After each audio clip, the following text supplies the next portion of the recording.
black. So we'll flip the board. This game was really complicated. Okay, now Karen's gonna like it because it was a French defense. And in fact, this position, there's 3 moves that grandmasters play. They take the pawn, that's what I play. They play bishop b4, that's what I used to play before you were born. And then there's the move Karen plays in this position with black, knight f6. Okay, that's what Ding Liren played. Okay, and this position is very common.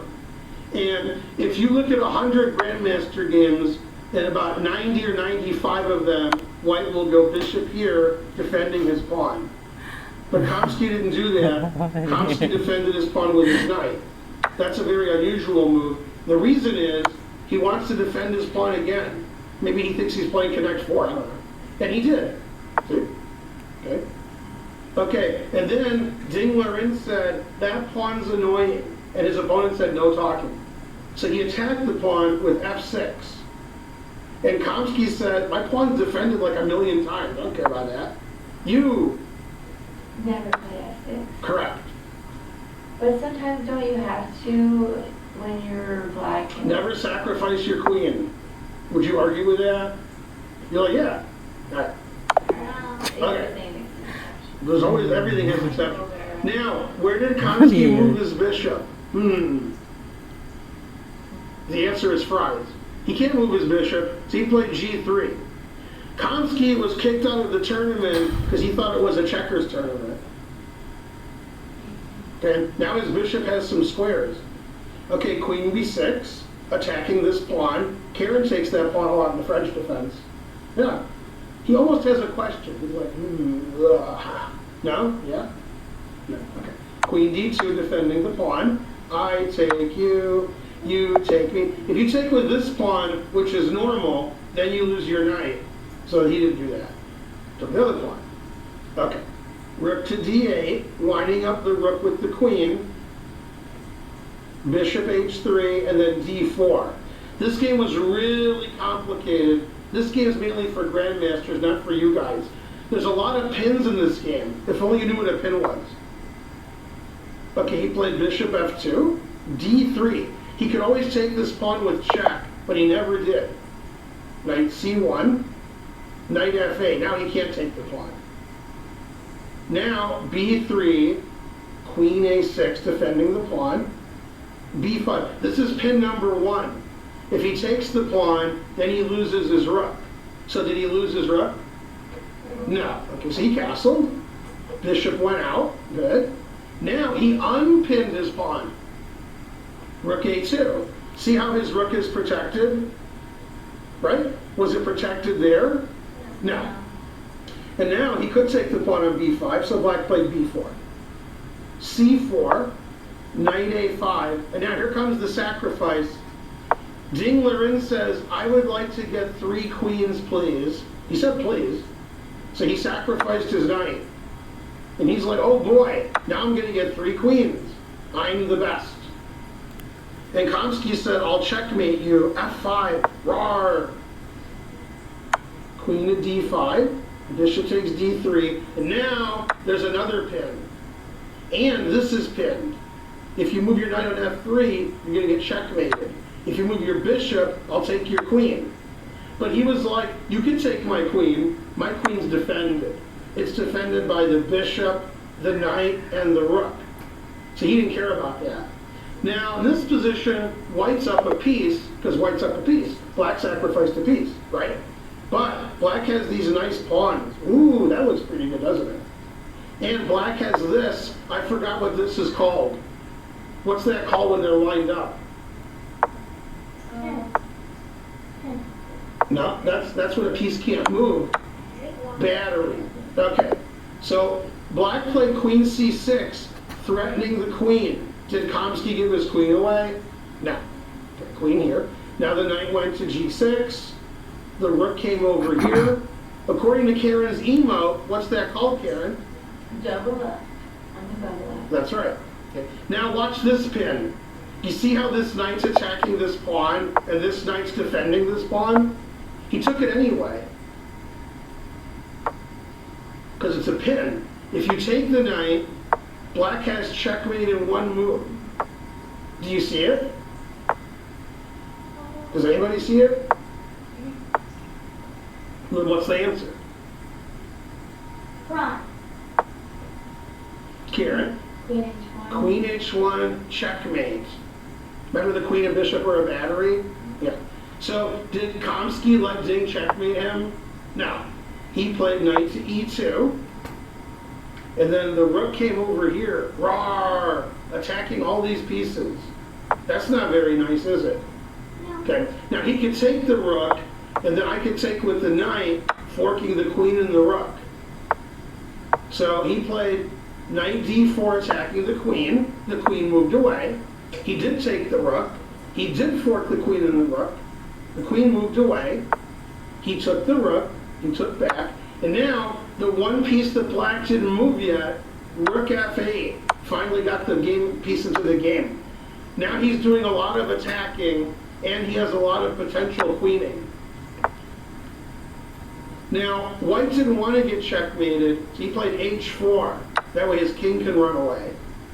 And black wanted to make a queen, so black played c3. The queen moved, and now more pins, bishop c5. Every white piece is attacked or pinned. Okay? There's a lot of pressure here on white's position from black's pieces. Not only is there pressure on the pieces, black might make a queen. That's a lot of problems for white. Okay, white played bishop f4, blocking the rook. And he's like, well, I'll move my rook over here, rook d8. How many times am I attacking this knight? 3. 3. How many white pieces are defending the knight? 2. 2. So he defended it again, bishop e5.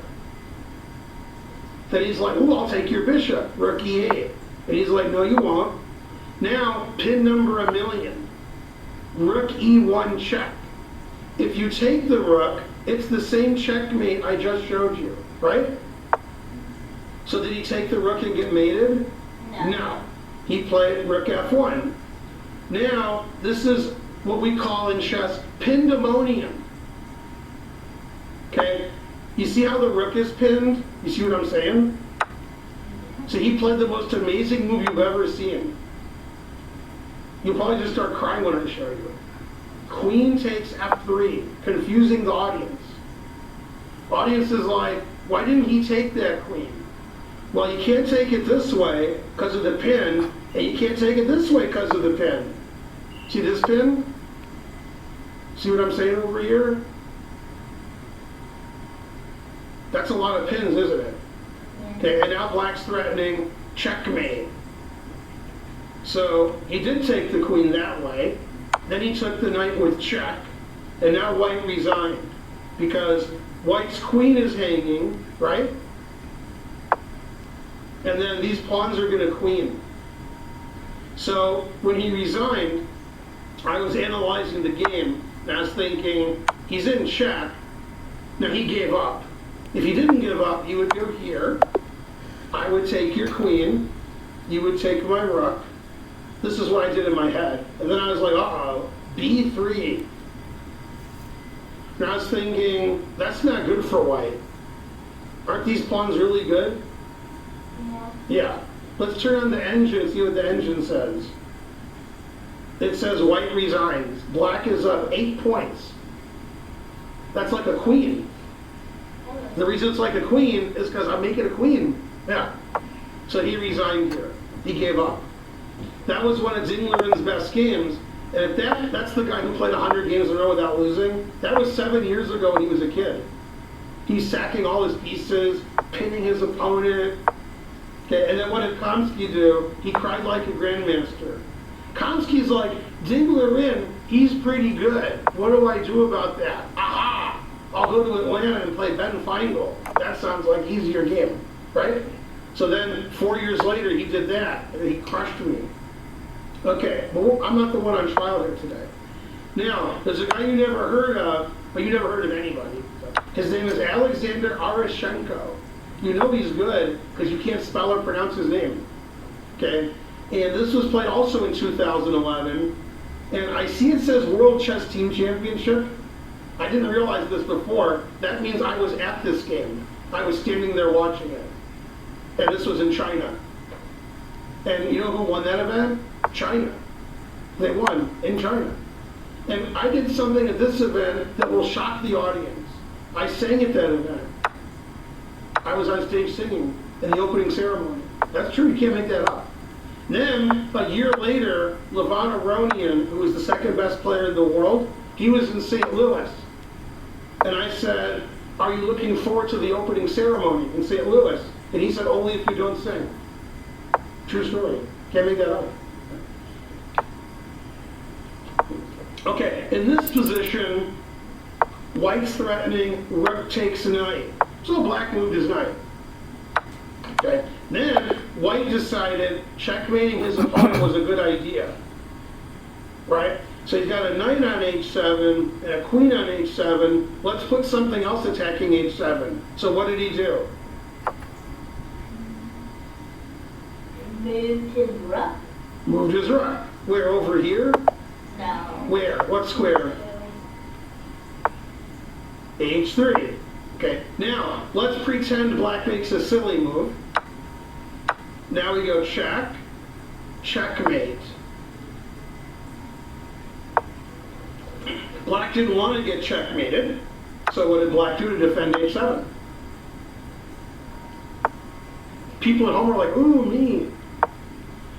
He already told it. Yeah, I got it attacked 3 times, and you got to defend it 2 times. You better defend it again. Rook. That's right. Rook e7. That's right. Okay, now, this game was played in 2011 when Dinglerin was a kid, and therefore, tricks are for kids. So watch this trick. He took the pawn anyway. He's like, I don't care if you defended it. Now, if you don't take the knight, I'm going to go knight f6, discovered check. Then you're going to cry a lot. If you were black here, crying is correct. Right? You see how you're in check and there's no way out? Okay. Okay. So the only move that makes any sense is to take the knight. But he didn't do that, he gave up. Let's pretend he took the knight. Now, if you remember the last game with Kamsky, Dinglerin did all these pins, right? Now he did it again. What's the winning move for white? There's more than one answer, but there's an answer that's really good. It wins all of black's pieces because of a pin. How does white win all of black's pieces due to a pin? Yeah? Queen takes e7. That's right. Bam! Is that a rook? Yeah. And now you're going to win the queen. You can't take the queen because it's pinned, right? You see what I'm saying? So who's winning, white or black? White. White's really winning. If I turn the engine on, it'll start crying, right? It'll give crazy numbers. Force checkmate, right? Okay, so instead of taking the knight and losing, he just gave up. Black's king is under too much attack. Now, they played 28 moves, because it says so, and that rook hasn't moved yet. Boo! That's why I'm not lecturing about him. Okay, well, he was higher rated at the time. Okay, this game won the game of the year in 2012, and I'm showing you after move 13. Who has more developed pieces, white or black? White. White. Black has one thing in his favor, black's up a pawn. Black has 7 pawns, white has 6 pawns. But white's doing all the attacking, right? Now, black didn't want to get checkmated, so he played a defensive move, but it didn't work. He played g6. And he said, oh boy, everything is defended. I'm the defendedist. Okay? And Dinglerin said, that's what you think. And the thing is, we didn't understand what they were saying because they were speaking in Chinese. They're both Chinese. Right? And then the director came and said, like, stop talking. Okay, so now white set all his pieces to checkmate his opponent. And then Grandmaster said, wow, that's great. That's the game of the year. You give all your pieces away for me. What are you, Paul Morphy? And then Dingler Rin said, could you repeat the whole speech again in Chinese? So watch what he does. Bam! Bishop takes g6. And his opponent's like, thank you for the bishop. And he says, no problem. I got more pieces I can sack on g6. Playing like Karen over here. Okay, check. Now, black's up 2 pieces, right? Black has 1 piece defending, and these pieces are doing nothing. So he says, let's get rid of that piece. Now he's threatening bishop takes bishop, which wins the queen, right? So he takes. Now, black is up 2 pieces. Black has 2 minor pieces, and white has 0. And it's black's turn to move. Unfortunately, if white plays rook f7, black's going to get checkmated, right? Because I got checked, everything's checkmated. Every move is checkmated. So black played rook e7 and said, no, you can't checkmate me. Queen check.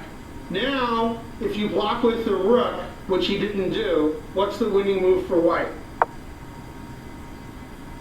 Then, What's that? not rook f8. Rook f8. Bam.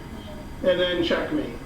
Is that what black did? No. Black played king g8. And white played g6 and said, ha, your king is trapped. I'm going to play rook up, rook over, and then mate. Okay? And black played knight d7, getting his knight out. Rook f3, just like I said. Knight f8. And now, if you play rook f3, I'll play knight takes pawn, stopping the mate, getting rid of this pawn. Black's up 2 pieces, he can give 1 back.